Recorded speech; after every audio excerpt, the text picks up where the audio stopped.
নমস্কার এবং স্বাগত ভূপর্যটকের চ্যানেলে। মনে অদম্য ইচ্ছে পৃথিবীর সব দেশে পা রাখার এবং একটু কাছ থেকে দেখা সেখানকার শহর, শহরতলি, গ্রাম, শিল্প, সংস্কৃতি, স্থাপত্য, স্থানীয় মানুষ ও তাদের দৈনন্দিন জীবন। এই উদ্দেশ্য নিয়েই আবার বেরিয়ে পড়া এলেম নতুন দেশে।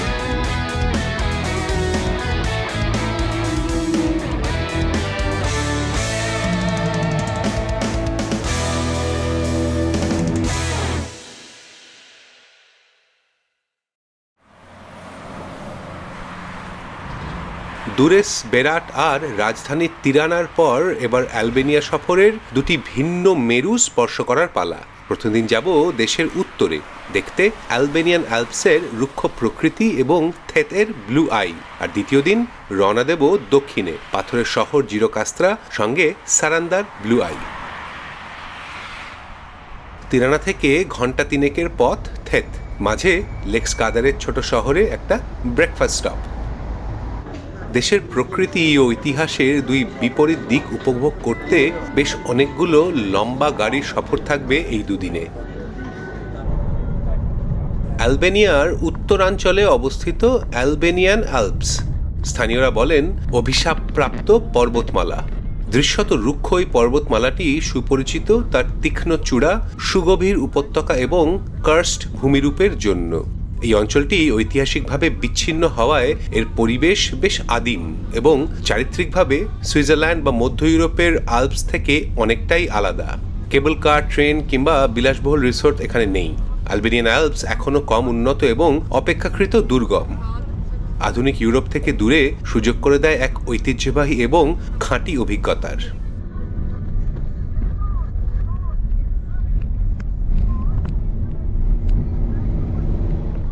অ্যালবেনিয়ান আল্পস পর্বতমালার কেন্দ্রবিন্দু থেত। এই থেত উপত্যকার প্রবেশদ্বার কাফে থোরে, একটি মাউন্টেন পাস। ৫,৫০০ ফুট উচ্চতায় এই ভিউ পয়েন্ট থেকে সুবিশাল পাথুরে চূড়াগুলোর অসাধারণ প্যানোরামিক দৃশ্য দেখতে পাওয়া যায়।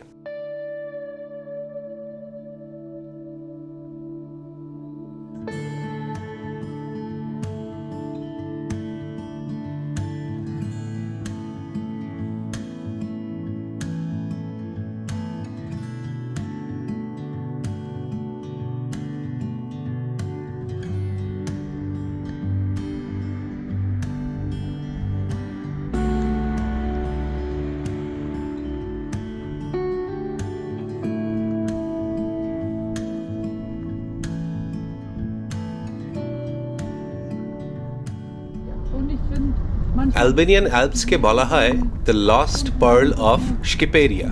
স্কিপেরিয়া হল অ্যালবেনিয়ার স্থানীয় নাম, যার অর্থ ঈগলের ভূমি। এই প্রেক্ষাপটে স্কিপেরিয়ার হারানো রত্ন বলার মূল কারণ হল এই অঞ্চলের অতুলনীয় প্রাকৃতিক সৌন্দর্য, ঐতিহাসিক বিচ্ছিন্নতা এবং দীর্ঘকাল ধরে বহির্বিশ্বের চোখে লুকিয়ে থাকা এর অপরূপ শোভা। কমিউনিস্ট একনায়ক এনভার হোজার অধীনে অ্যালবেনিয়া প্রায় ৫০ বছর ধরে আন্তর্জাতিকভাবে সম্পূর্ণ বিচ্ছিন্ন ছিল। এই সময়কালে বিশেষ করে দেশের উত্তরাঞ্চলের পাহাড়গুলিতে কার্যত পর্যটন এবং উন্নয়নের ছোঁয়া একেবারেই ছিল না।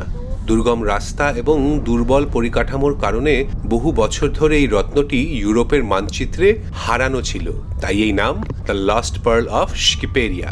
গত ২ দশক ধরে অ্যালবেনিয়ার গণতন্ত্র প্রতিষ্ঠা এবং ইনফ্রাস্ট্রাকচারাল উন্নয়নের পর এই অঞ্চলটি হাইকার এবং প্রকৃতিপ্রেমীদের কাছে ধীরে ধীরে উন্মুক্ত হয়েছে।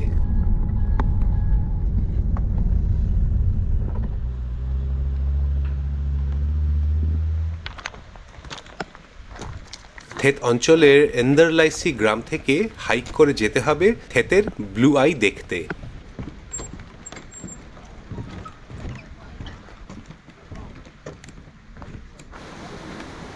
থেতি নদীর পাশ দিয়ে পাথুরে এবড়োখেবড়ো রাস্তা।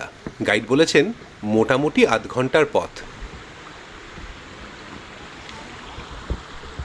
এপিসোডের শুরু থেকেই বেশ কয়েকবার বলেছি ব্লু আই। এই ব্লু আই হলো ভূগর্ভস্থ জলের উৎস কিংবা প্রাকৃতিক পুল, পরিচিত তাদের জলের অত্যাশ্চর্য স্বচ্ছতা এবং গভীর ফিরোজা রঙের জন্য। এর স্বচ্ছ জলের তলদেশে কেন্দ্রীয় গভীর নীল অংশটি দেখায় চোখের মণির মতো, সেই থেকেই এই নাম ব্লু আই।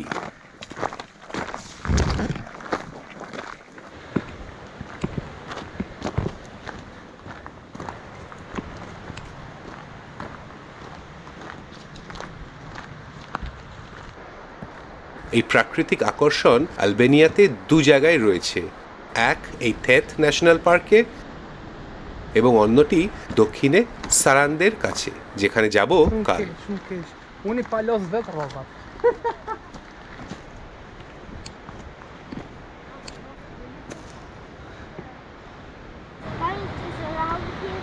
নাম এক হলেও চারিত্রিকভাবে আলবেনিয়ার এই দুই ব্লু আই সম্পূর্ণ আলাদা। থেতের ব্লু আই নদী দ্বারা গঠিত এবং একটি প্রাকৃতিক পুল, আর সারান্দার ব্লু আই একটি কার্সড স্প্রিং, যেখানে মাটির গভীর থেকে জল উঠে আসে।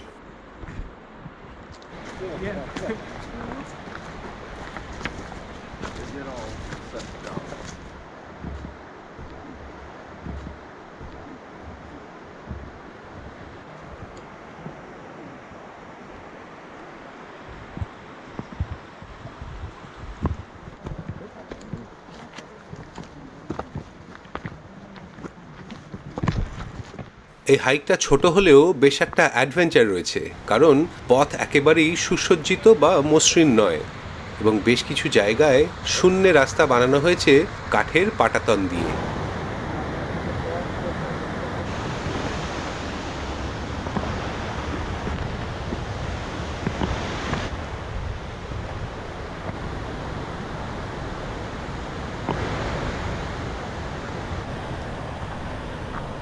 পাথুরে রাস্তা, কাঠের ব্রিজ ইত্যাদি পেরিয়ে অবশেষে দেখা মিলল ব্লু আইয়ের। জলের রংটা সত্যিই অবাক করা।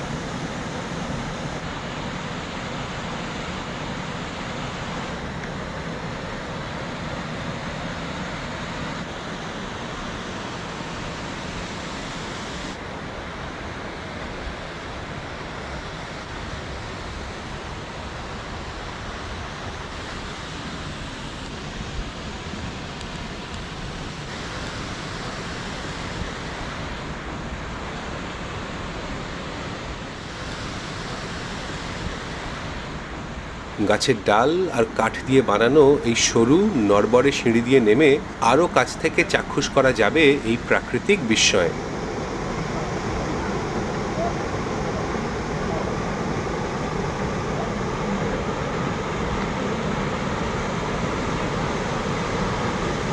নীল চোখের মণির মতোই রং এই জলের, আর জল এতটাই স্বচ্ছ যে সত্যি একেবারে তলা অবধি স্পষ্ট দেখা যাচ্ছে ওপর থেকেই।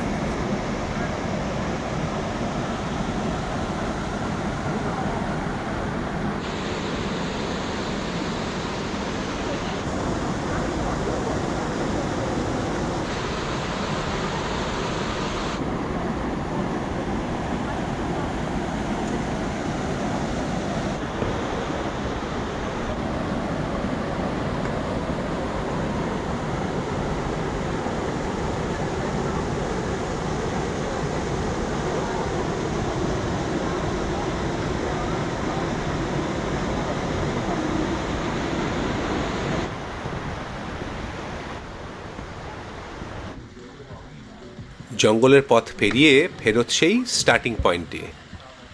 বেলা গড়িয়ে প্রায় 2টো, তবে ভালো খবর এটাই যে এখানেই লাঞ্চের ব্যবস্থা। স্যালাড, ফ্রাইজ, গ্রিল ভেজিটেবল এবং মাংস দিয়ে ট্র্যাডিশনাল আলবেনীয় lunch.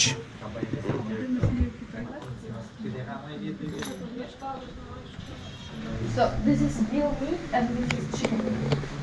And this omelette. Yeah, but some is just 3 without vegetarian here.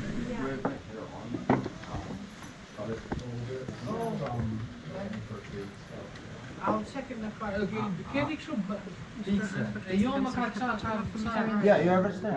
yeah. Right. Yeah, it's done like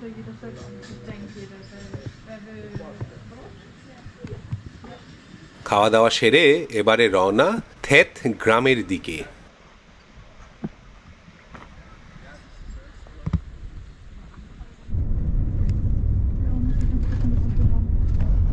অ্যালবেনিয়ান অ্যালপসের স্কাদার কাউন্টির অভ্যন্তরে অবস্থিত একটি ছোট এবং বিচ্ছিন্ন গ্রাম থেত।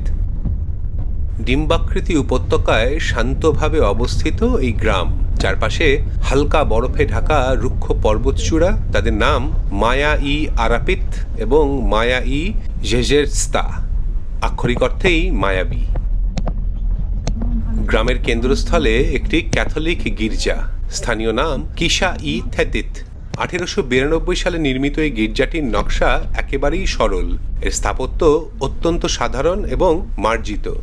চিরাচরিত বৈভবপূর্ণ রাজকীয় আকাশচুম্বী চার্চের বিপরীতে এই বন্য পর্বতমালার শান্ত পটভূমিতে এটাই যেন বেশি মানানসই।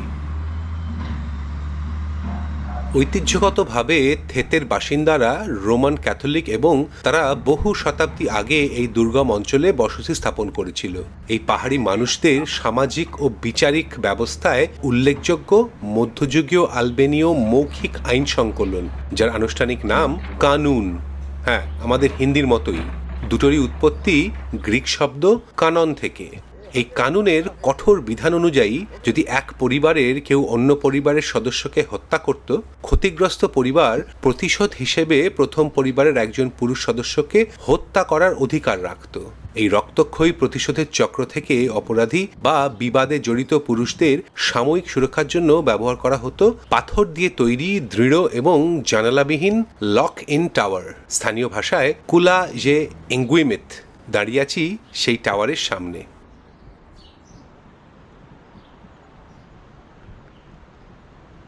ঐতিহাসিকভাবে গ্রামটি বরাবরই বিচ্ছিন্ন।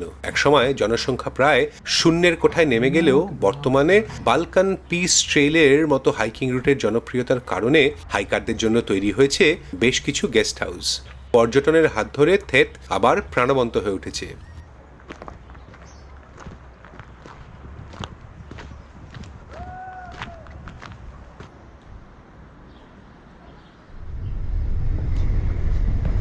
আদিম প্রাকৃতিক সৌন্দর্য নিয়ে থেতের এই ছোট্ট শান্ত গ্রামটির জীবনধারা চলছে নিজের মতো করে। থেতের সফর এখানেই শেষ, ফিরে যাচ্ছি তিরানার দিকে। রাত পেরোলেই কাল অ্যালবেনিয়ায় শেষ দিন।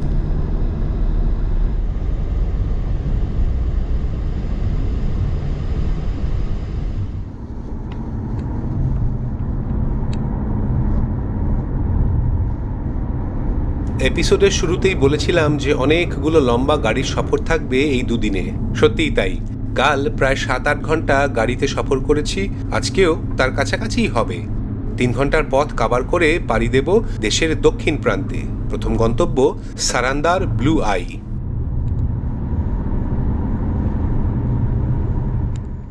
গতকালের অ্যালবেনিয়ান অ্যালপসের পাথুরে পটভূমির বদলে সারান্দার এই ব্লু আই ন্যাশনাল পার্ক অনেকটাই সাধারণ। গাড়ি থেকে নেমে বাঁধানো রাস্তা ধরে মাত্র কয়েক মিনিটের হাঁটা পথ।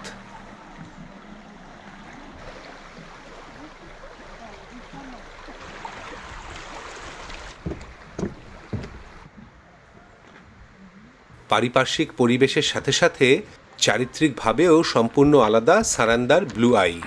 এটি একটি কার্সড স্প্রিং, যেখানে মাটির গভীর থেকে জল উঠে আসে। বিশেষজ্ঞরা প্রায় 50 মিটার নিচে অবধি গিয়েছেন, তবে এর সঠিক গভীরতা এখনও অজানাই।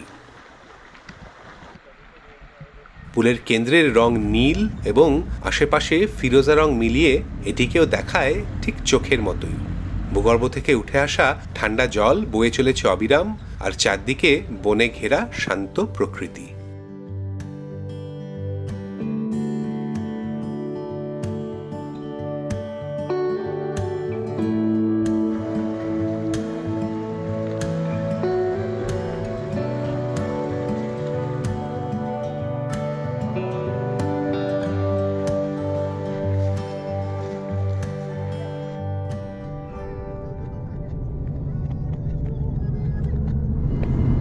সারান্দার ব্লু আই ন্যাশনাল পার্ক থেকে ঘণ্টাখানেক দূরে দক্ষিণ অ্যালবেনিয়ার অন্যতম ঐতিহাসিক শহর জিরোকাস্ত্রা। এটিও একটি ইউনেস্কো ওয়ার্ল্ড হেরিটেজ সাইট। জিরোকাস্ত্রাকে প্রায়শই সিটি অফ স্টোন বলা হয়, কারণ এখানকার সমস্ত ঐতিহ্যবাহী বাড়ি তাদের ছাদ এবং রাস্তা স্থানীয় ধূসর পাথর দিয়ে তৈরি। পার্বত্য ঢালে সাজানো শহরটির ওল্ড সিটি অটোম্যান স্থাপত্যের এক চমৎকার উদাহরণ। কেন্দ্রস্থলে একটি প্রাচীন বাজার, পাওয়া যায় ঐতিহ্যবাহী হস্তশিল্প এবং স্থানীয় পণ্য।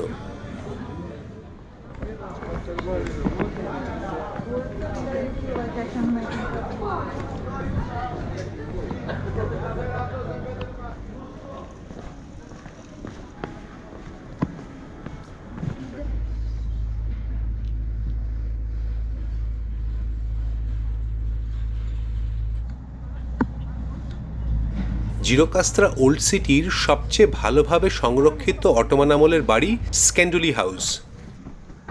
এটি একটি কুলা বা টাওয়ার হাউস স্থাপত্যের উদাহরণ, যা তুলে ধরে 1800 এবং 1900 শতাব্দীর ধনী অটোমান পরিবারের জীবনধারা।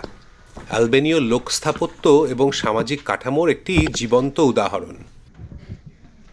বাড়িটির বৈশিষ্ট্য তার উঁচু পাথরের দেওয়াল, কাঠের কারুকাজ করা অভ্যন্তর এবং বিস্তৃত অভ্যর্থনা কক্ষ বা রিসেপশন রুমস।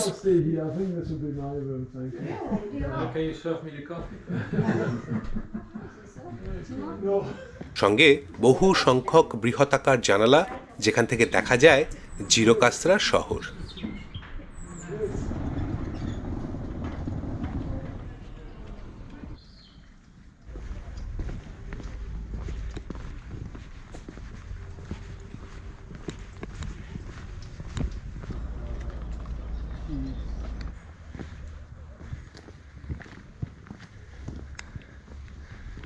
কিছুটা চড়াই উঠে শহরের সর্বোচ্চ স্থানে অবস্থিত জিরোকাস্ত্রা ক্যাসল। দুর্গের ভেতর ঢুকেই প্রথম চোখে পড়ে বিরাট অস্ত্রাগার, যা এখন একটি মিউজিয়াম।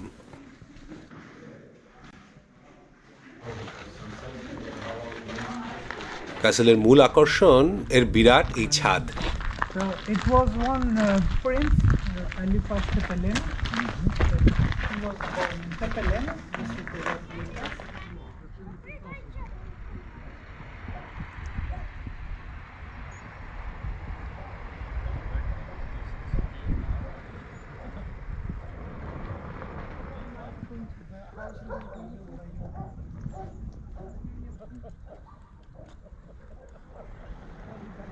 এই ছাদ থেকে দেখা যাচ্ছে অস্তগামী সূর্যের আলোয় প্যানোরামিক দৃশ্য, দ্রিনোস নদীর উপত্যকা ঘিরে পাথরের শহর জিরোকাস্ত্রার।